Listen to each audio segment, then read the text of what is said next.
Un tro, roedd tirwedd Cymru wedi gorchuddio a choed, ac oherwydd hynny byddai darnau mawr o bren yn naturiol doreithiog yn ein hafonydd. Bellach, mae llai o goed a llai o bren marw yn y rhan fwyaf o afonydd. Mae darnau mawr o bren yn chwarae rhan hanfodol yn iechyd ein hafonydd. Mae'n amrywio'r llif ac yn creu amrywiaeth o gynefinoedd. Mae'n glanhau grean ac yn cynnig lloches i bysgod ac anifeiliaid eraill, gan wella'r cynefin i fywyd gwyllt.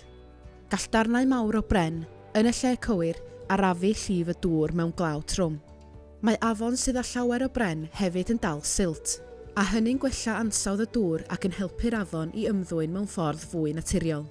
Rydyn ni'n gweithio gyda thirfeddianwyr i gynyddu'r pren sydd yn ein hafonydd yn y llefydd cywir. Bydd hyn yn helpu ein hafonydd i ymdopi'n well ag effeithiau newid hinsawdd. Natur a phobl yn ffynnu gyda'n gilydd.